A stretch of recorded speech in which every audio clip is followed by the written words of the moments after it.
ಕೇಂದ್ರ ಸಚಿವ ಎಚ್.ಡಿ. ಕುಮಾರಸ್ವಾಮಿ ಶಿಷ್ಯನ ದಬ್ಬಾಳಿಕೆ. ಪ್ರಿಯಾ ಆಂಗ್ಲ ಶಾಲೆ ಮಾಲೀಕ ಚಂದ್ರೇಗೌಡನ ದೌಲತ್. ಕೇಂದ್ರ ಸಚಿವ ಎಚ್.ಡಿ. ಕುಮಾರಸ್ವಾಮಿ ಅವರ ಶಿಷ್ಯ ಈತ ಏನ್ ಮಾಡಿದ್ದಾನೆ ಅನ್ನುವಂತಹ ವಿಚಾರ ಹೇಳ್ತಾ ಹೋಗ್ತೇವೆ. ಪ್ರಿಯಾ ಆಂಗ್ಲ ಶಾಲೆ ಮಾಲೀಕ ಈತ ಚಂದ್ರೇಗೌಡ ಬಹಳಷ್ಟು ದೌಲತ್ ತೋರಿದ್ದಾರೆ. ರಸ್ತೆಗೆ ಗೇಟ್ ಹಾಕಿದವನನ್ನ ಯಾರು ಹೇಳೋರು ಕೇಳೋರು ಯಾರು ಇಲ್ಲ.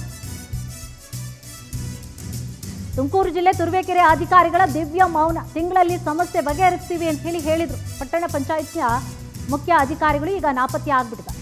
ತುರುವೇಕೆರೆ ಪಟ್ಟಣದ ಮುತ್ತುರಾಯನ್ ನಗರದಲ್ಲಿ ಇರುವಂಥದ್ದು ಈ ಶಾಲೆ. ಇಲ್ಲಿ 5 ಸೈಟನ್ನು ಖರೀದಿಸಿ ರಸ್ತೆಗೆ ಗೇಟ್ ಹಾಕಿರುವಂಥದ್ದು ಚಂದ್ರೇಗೌಡ. ಆಗಸ್ಟ್ ತಿಂಗಳಲ್ಲಿ ವರದಿ ಪ್ರಸಾರವನ್ನು ಕೂಡ ಮಾಡಿತ್ತು ಪವರ್ ಟಿವಿ. ಸಮಸ್ಯೆಯನ್ನು ಬಗೆಹರಿಸ್ತೀವಿ ಅಂತ ಹೇಳಿ ಮುಖ್ಯ ಅಧಿಕಾರಿ ಶ್ರೀನಾಥ್ ಬಾಬು ಅವರು ಹೇಳಿರ್ತಾರೆ.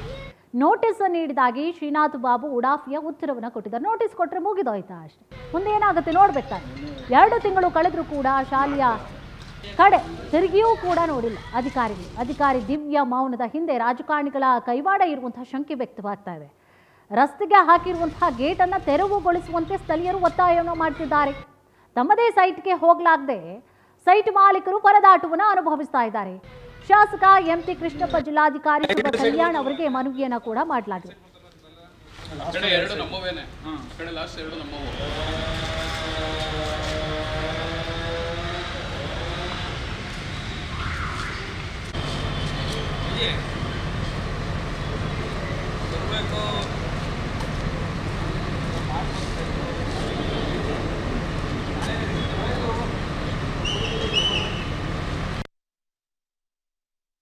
ಸೈಟು ಮೂಲತಃ ಓನರ್ ನಾವೇನೆ, ನಮ್ಮ ತಾತರದೇನೆ ಜಮೀನು. ಅಲ್ಲಿ ಹೋಗಿ ಬೇರೆ ದಾರಿ ಇಲ್ಲ ಸರ್. ಆ ಸೈಟಿಗೆ ಇರೋದೇನೆ ಈ ರೋಡು. ಆ 2 ಸೈಟು ನಮ್ಮ ಮನೆ ಕಟ್ಟೋದಕ್ಕೂ ಆಗ್ತಿಲ್ಲ, ಇಲ್ಲ ಬೇರೆ ಮಾರೋದಕ್ಕೂ ಆಗ್ತಿಲ್ಲ. 2 ಸೈಟ್ಗೂ ಹೋಗೋದಕ್ಕೆ ದಾರಿ ಇಲ್ಲ. ಬಟ್ ನಾವು ಕಂದಾಯ ಕಟ್ತಾ ಇದ್ದೀವಿ ಪಂಚಾಯತಿಗೆ, ಎಲ್ಲ ಥರನೂ ಪ್ರೂಫ್ ಇದೆ. ನಮಗೆ ತೊಂದರೆನೂ ಆಗ್ತಾ ಇದೆ. ನಾವು ಪಟ್ಟಣ ಪಂಚಾಯತಿಗೂ ದೂರು ಕೊಟ್ಟಿದ್ದೀವಿ, ಜೊತೆಗೆ DC ವರ್ಗೂ ಕೂಡ ಕಂಪ್ಲೇಂಟ್ ಮಾಡಿದ್ದೀವಿ. ಇಲ್ಲಿವರೆಗೂ ಯಾರು ಏನೂ ಕೂಡ ಆ್ಯಕ್ಷನ್ ತೊಗೊಂಡಿಲ್ಲ. ಇದ್ರ ಬಗ್ಗೆ ಕೇಸು ಕೂಡ ಫೈಲ್ ಮಾಡಿದ್ದೀವಿ ಹೈಕೋರ್ಟಲ್ಲಿ. ರಸ್ತೆ ಗೇಟ್ ಹಾಕಂಗಿಲ್ವಲ್ಲ ಸರ್? ರಸ್ತೆ ಗೇಟ್ ಹಾಕೋಂಗಿಲ್ಲ, ಬಟ್ ಅವರು ಹಾಕಿದ್ದಾರೆ, ಬಿಡ್ತಾನೂ ಇಲ್ಲ. ಅವ್ರು ಹೇಳ್ತಾ ಇರೋದು ಏನಂದರೆ ರೋಡೇ ಅಲ್ಲ ಅಂತ ಹೇಳ್ತಾ ಇದ್ದಾರೆ. ಬಟ್ ರೋಡೇ ಅಲ್ಲ ಅಂದರೆ ಇವ್ರಿಗೆ ಸೈಟ್ಗೆ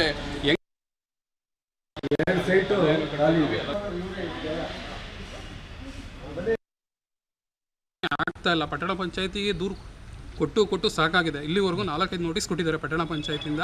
ಬಟ್ ಯಾವುದೇ ರೀತಿ ನಮ್ಗೆ ಏನೂ ಕೂಡ ಉಪಯೋಗ ಆಗಿಲ್ಲ. ನನಗೇನು ಅನಿಸುತ್ತೆ ಅಂದರೆ, ಈ ಪಟ್ಟಣ ಪಂಚಾಯತಿ ಅಧಿಕಾರಿಗಳು ಪ್ಲಸ್ ಕೌನ್ಸಿಲರ್ಸ್ಗಳೆಲ್ಲರೂ ಏನಿದ್ದಾರೆ ಅಂದರೆ, ಅವರೆಲ್ಲರೂ ಸೇರಿಕೊಂಡು ಅವ್ರ ಹತ್ರ ಲಂಚ ತೊಗೊಂಡು ಈ ಥರ ನಮಗೆ ಅನ್ಯಾಯ ಮಾಡ್ತಾ ಇದ್ದಾರೆ. ನಮ್ಗೆ ಏನಂದರೆ ಜಾತಿ ನಿಂದನೆಯೂ ಕೂಡ ಮಾಡಿದ್ದಾರೆ.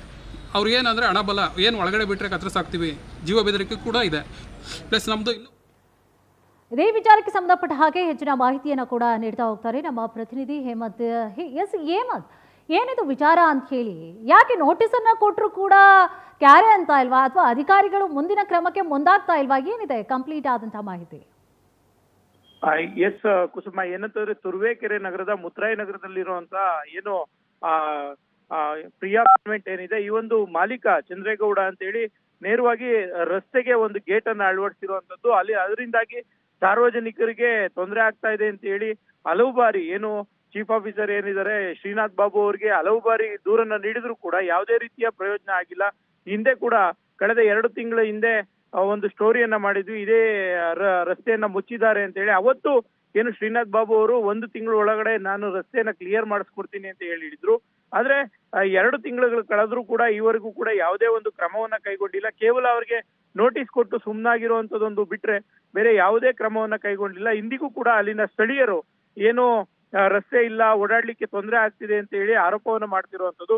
ಇನ್ನು ಈಗಾಗಲೇ ಅಧಿಕಾರಿಗಳಿಗೆ, ಜಿಲ್ಲಾಧಿಕಾರಿಗಳಿಗಿರ್ಬೋದು, ತಹಸೀಲ್ದಾರ್ಗಿರ್ಬೋದು, ಮತ್ತೆ ಚೀಫ್ ಆಫೀಸರ್ಗೆ ಎಲ್ರಿಗೂ ಕೂಡ ಅಲ್ಲಿನ ಸ್ಥಳೀಯರು ಮನವಿ ಸಲ್ಲಿಸಿದ್ರು ಕೂಡ ಯಾರೊಬ್ರು ಕೂಡ ರಸ್ತೆಯನ್ನ ಬಿಡಿಸ್ಕೊಡ್ಲಿಕ್ಕೆ ಸಿದ್ಧವಾಗ್ತಾ ಇಲ್ಲ ಅಂತೊಂದು. ಯಾಕಂತಂದ್ರೆ ನೇರವಾಗಿ ಏನು ಚಂದ್ರೇಗೌಡ ಏನಿದ್ದಾನೆ, ಈತ ಕುಮಾರಸ್ವಾಮಿ ಆಪ್ತ ವಲಯದಲ್ಲಿ ಗುರುತಿಸಿಕೊಂಡಿರೋದ್ರಿಂದಾಗಿ ಕುಮಾರಸ್ವಾಮಿ ಅವರಿಂದನೇ ನೇರವಾಗಿ ಒಂದು ಏನು ಬೆಂಬಲ ಸಿಗ್ತಾ ಇದೆ ಅಂತ ಹೇಳಿ ಅಲ್ಲಿನ ಸ್ಥಳೀಯರು ಆರೋಪ ಮಾಡ್ತಾ ಇರುವಂತದ್ದು. ಹೇಮಂತ್, ಹಾಗೆ ಇರಿ. ಇನ್ನು ಸಮಸ್ಯೆಗೆ ಒಳಗಾಗಿರುವಂತಹ ಚೇತನ್ ಅವರೇ ನಮ್ಮ ಜೊತೆ ದೂರವಾಣಿ ಸಂಪರ್ಕದಲ್ಲಿದ್ದಾರೆ. ನಮಸ್ತೆ ಸರ್, ಏನ್ ಪ್ರಾಬ್ಲಮ್ ಆಗ್ತಾ ಇದೆ? ಈಗ ನೀವು ಹೇಳ್ತಾ ಇದ್ರಿ, ನಾವು ಗಮನಿಸ್ತಾ ಇದ್ವಿ, ಸೊ ಗೇಟ್ ಹಾಕಿದ್ದಾರೆ, ನಮ್ದೇ ಸೈಟ್ ಇದೆ, ಇಲ್ಲಿ ನಮ್ಗೆ ಹೋಗ್ಲಿಕ್ಕೆ ಆಗ್ತಿಲ್ಲ ಅಂತ ಹೇಳಿ. ಈ ಸಂಬಂಧವಾಗಿ ದೂರೆಲ್ಲ ನೀಡಿದ್ರ ಅವ್ರು ಏನು ಹೇಳ್ತಾ ಇದ್ದಾರೆ, ಕ್ರಮಕ್ಕೆ ಯಾಕೆ ಮುಂದಾಗಿಲ್ಲ? ಈಗ ಸಾಕಷ್ಟು ಪ್ರಶ್ನೆಗಳು ಉದ್ಭವ ಆಗ್ತಾ ಇರುವಂಥದ್ದು. ಜೊತೆಗೆ ನಿಮಗೂ ಅವ್ರಿಗೂ ಏನಾದರೂ ವೈಷಮ್ಯ ಇತ್ತ, ಆ ಒಂದು ಕಾರಣವಾಗಿ ಹಿಂಗೆ ಮಾಡ್ತಾ ಇದ್ದಾರೆ ಏನು, ಅಥವಾ ನಿಮ್ಮ ಸೈಟನ್ನು ಕಬಳಿಸ್ಬೇಕು ಅಂತ ಹೇಳಿ ಏನಾದರೂ ಮಾಡ್ತಿದ್ದಾರೆ? ಏನು ಹೇಳ್ತೀರಿ ಸರ್? ಮೇಡಮ್ ನಮಸ್ತೆ, ನಾನು ಚೇತನ್ ಅಂತ. ಸರ್ ಏನು ಪ್ರಾಬ್ಲಮ್ ಆಗ್ತದೆ? ನಮ್ಗೆ ಅಲ್ಲಿ ಇವಾಗ ನಮ್ಗೆ ಸೈಟ್ಗೆ ರೋಡ್ ಬಿಟ್ಟಿದ್ದಾರೆ ಮೇಡಮ್ ನಮ್ ತಾತ. ಸೊ ಪಂಚಾಯತಿಯವ್ರಿಗೆ ನಾವು ದೂರು ಕೂಡ ಸಲ್ಲಿಸಿದೀವಿ. ಅದ್ರ ಬಗ್ಗೆ ಆಲ್ರೆಡಿ ನಿಮ್ ಟಿವಿನಲ್ಲಿ ಒಂದ್ಸಲಿ ಪ್ರಸಾರನೂ ಕೂಡ ಆಗಿತ್ತು. ಅವರು 15 days ನಾವು ತೆರವುಗೊಳಿಸ್ತೀವಿ ಅಂತಾನೂ ಕೂಡ ಹೇಳಿದ್ರು ಪಂಚಾಯತಿಯಿಂದ ಮುಖ್ಯಾಧಿಕಾರಿಗಳೇ. ಅವ್ರು ಇವಾಗ ಏನ್ ಹೇಳ್ತಿದ್ದಾರೆ ಅಂದ್ರೆ, ಇಲ್ಲ ಆಗಲ್ಲ, ನಮ್ಗೆ ತೆರವುಗೊಳಿಸೋದಕ್ಕೆ ಆಗಲ್ಲ, ನೀವು ಏನ್ ಬೇಕಾದ್ರೂ ನೀವು ಮಾಡ್ಕೊಳ್ಳಿ, ನಮ್ ಕೈಲಿ ಆಗಲ್ಲ ಅಂತ ನೇರವಾಗಿ ಹೇಳ್ತಾ ಇದ್ದಾರೆ. ಯಾರು ಹೇಳ್ತಾ ಇರೋದು ಈ ತರ? ಮುಖ್ಯಾಧಿಕಾರಿನೇ ಮೇಡಮ್, ಪಂಚಾಯತಿ ಮುಖ್ಯಾಧಿಕಾರಿನೇ ಹೇಳ್ತಾ ಇದ್ದಾರೆ ಅವ್ರ ಕೈಲಿ ಆಗಲ್ವಂತೆ. ಅವತ್ತು ನ್ಯೂಸ್ ಮಾಡಿ ಹೋದಾದ್ಮೇಲೆ ಅವ್ರು ನಮ್ಮ ಹತ್ರ ಹೇಳಿದ್ದಾರೆ ಇಲ್ಲ ಆಗದೇ ಇಲ್ಲ, ಯಾಕೆಂದ್ರೆ ನ್ಯೂಸ್ ಮಾಡಿನೇ 1.5 ತಿಂಗಳಾಯ್ತು ಮೇಡಮ್. ಪಟ್ಟಣ ಪಂಚಾಯತಿ ಅಧಿಕಾರಿ ಹೆಸರು ಸರ್? ಹೌದು ಮೇಡಮ್, ಪಟ್ಟಣ ಪಂಚಾಯತಿ ಅಧಿಕಾರಿನೇ ಹೇಳಿರೋದು ಇಲ್ಲ ಆಗಲ್ಲ ತೆರವುಗೊಳಿಸೋದಕ್ಕೆ ಅಂತ ಹೇಳಿ. ಆಗೋಗಿದ್ರೆ ಇಷ್ಟು ದಿನ ಬೇಕಾಗಿರಲಿಲ್ಲ ಮೇಡಮ್ ಅವ್ರಿಗೆ, ಯಾಕೆಂದ್ರೆ ಅವರು ಪ್ರಭಾವಿ ಇದರಿಂದ ಅವರು ಎದುರ್ಕೋತಾ ಇದ್ದಾರೆ, ತೆಗೆಸೋದಕ್ಕೆ ಮುಂದೆ ಬರ್ತಾ ಇಲ್ಲ. ಈ ಘಟನೆ ಆಗಿ ಎಷ್ಟು ದಿನ ಆಯ್ತು ಸರ್? ಈಗ ನೋಟಿಸ್ ಕೊಟ್ಟಿದಾರಲ್ವಾ, ಎಷ್ಟು ಬಾರಿ ನೋಟಿಸ್ ಹೋಗಿದೆ? ನೋಟಿಸ್ ನಮಗ್ ಗೊತ್ತಿರೋ ತರದಲ್ಲಿ 1 ವರ್ಷದಿಂದನೂ ಕೊಡ್ತಾ ಇದಾರೆ ಮೇಡಮ್. ಆದ್ರೆ ಏನು ಕ್ರಮ ಆಗ್ತಿಲ್ಲ? ಏನು ಕ್ರಮ ಆಗ್ತಾ ಇಲ್ಲ ಮೇಡಮ್, ಯಾವ್ದೇ ರೀತಿ ಕ್ರಮನೂ ಕೂಡ ಕೈಗೊಂಡಿಲ್ಲ, ಯಾವ್ದೇ ರೀತಿ ಕ್ರಮ ಕೈಗೊಂಡಿಲ್ಲ, ಏನು ಆಗ್ತಾ ಇಲ್ಲ. ಓಕೆ, ಈಗ ನಿಮ್ಮೊಬ್ಬರದ್ದು ಮಾತ್ರ ಅಲ್ಲಿ ಸೈಟ್ ನಮ್ ಸೈಟ್ಗೆ ಹೋಗಿ ನಾವು ಕ್ಲೀನ್ ಮಾಡ್ಕೊಳ್ಳೋದಕ್ಕೆ ಹೋಗೋದಕ್ಕೂ ಕೂಡ ಬಿಡ್ತಾ ಇಲ್ಲ. ಸರ್ ಈಗ ನಮ್ ಸೈಟಿಗೆ ನಾವು ಹೋಗೋದಕ್ಕೆ ಆಗ್ತಾ ಇಲ್ಲ. ಓಕೆ, ಈಗ ನಿಮ್ಮೊಬ್ರದ್ದು ಮಾತ್ರ ಸೈಟ್ ಇದೆಯಾ ಅಥವಾ ಬೇರೆ ಇನ್ಯಾರ್ದು ಆಗ್ತಿದ್ಯಾ? ಅವ್ರಿಗೂ ಹಿಂಗೆ ತೊಂದರೆಗಳಾಗ್ತಾ ಇದೆಯಾ ನಿಮಗ್ ಮಾತ್ರ? ಮೇಡಮ್ ಅಲ್ಲಿರೋದ್ರಲ್ಲಿ ಲೇಔಟ್ ಅಲ್ಲಿ ಇರೋದ್ರಲ್ಲಿ ಇವಾಗ ನಮ್ದು 2 ಸೈಟ್ ಮೇಡಮ್ ಅಲ್ಲಿ ಉಳ್ಕೊಂಡಿರೋದು. Yes yes, thank you sir ಮಾತನಾಡಿದ್ದಕ್ಕಾಗಿ.